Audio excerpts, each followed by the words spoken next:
We're looking at more creepy messages today because nothing interesting is going on. There's nothing else to talk about. And I'm also getting way too addicted to Pal World. You can see it's still open in the bottom right now because I'm hatching an egg. But these messages we're looking at today, dear God, I'm fucking dizzy.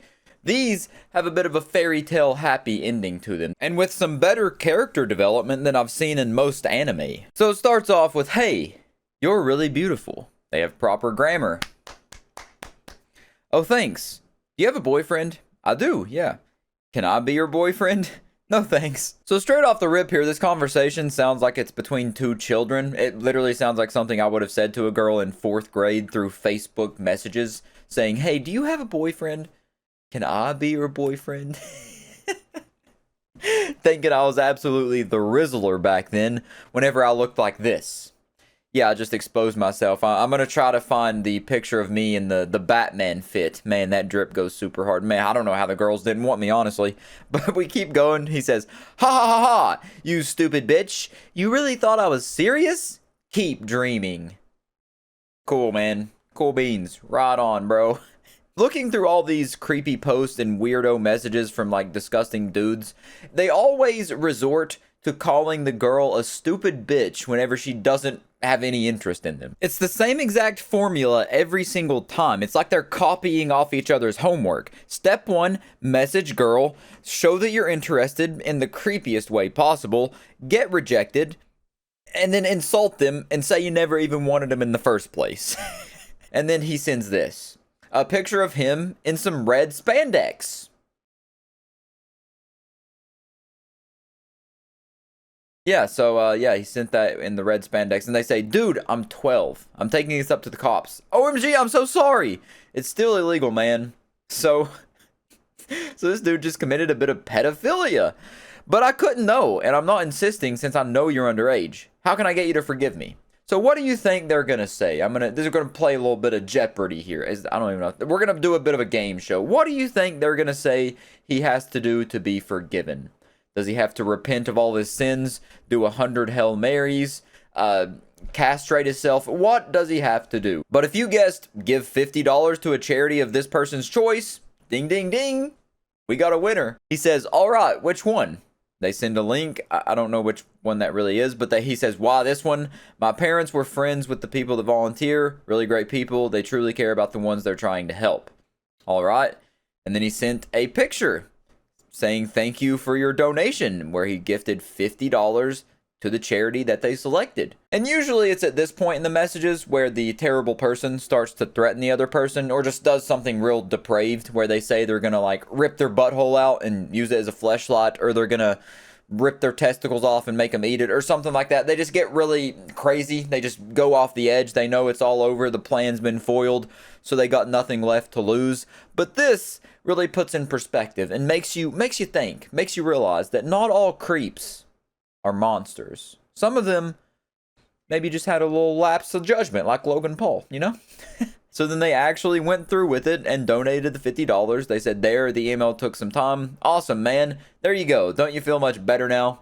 I do. Thank you very much. That was a good idea, making me donate. Thank you for that. And also, sorry that I misbehaved. You're all right, man. Thanks. So that's the good ending. See? Fairy tale ending. And they lived happily ever after. Doesn't it feel much better to look at messages like this compared to the ones I've been looking at, where it's just literally the most downright deplorable things being said and done to a person? Doesn't this feel much better when it starts off really bad and you think it's going to get worse? The dude even sent a picture of him in red spandex shirtless. And then it turns out that he ends up donating $50 to a charity, apologizes, has a moment of reflection, realizes that he's a piece of garbage, and then says he's going to do better. And then also, since that one's sort of a shorter post, that little anime character development arc wasn't too long of a post, I got another one here where this person ended up texting the wrong number, and we get a bit of a happy ending out of this one as well. So they send just a shirtless picture, which in and of itself, as a first message, is a very ominous thing to receive. And they say, looking good, buddy. You have the wrong number, though. Yeah, I know. Sorry, man. I was trying to send it to myself for progress pictures for the gym, and the numbers were really similar, and I feel really bad and embarrassed for sending you that. My bad, man. I can only imagine. If you've used Snapchat before, you've probably accidentally sent a Snapchat to someone you didn't mean to send it to, and then you feel embarrassed because you're like, oh, god damn it, man. You just gotta block him or just never show your face to him again. This guy continues with him and says, haha, it's all good, bud. Best of luck. I expect an update when you get shredded. Alright, man, I'll keep that in mind. Thank you so much. And then he ends up hitting him back up about 4 or 5 months later and says, hey, man, you told me to send you a pic when I got jacked, so 4 or 5 months later, here you go. And there's a picture with a cute little puppy in the floor. And then it's there's a zoomed in picture here that we can look at.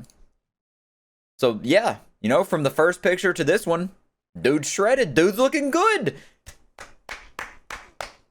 It's what we love to see, baby. It's what we love to see. Self-improvement, baby. It's what we love to see. And in 4 to 5 months, that's a very impressive transformation. The dude was putting in the work, and the results speak for themselves. And the guy says, lol, no fucking way. Good for you, man. Thank you, man. Didn't forget about the update. Have a good day. Dude, this is pretty inspiring. Keep it up. You just made my day. Haha. Thank you, man. Lots of self-discipline, and I really wanted it.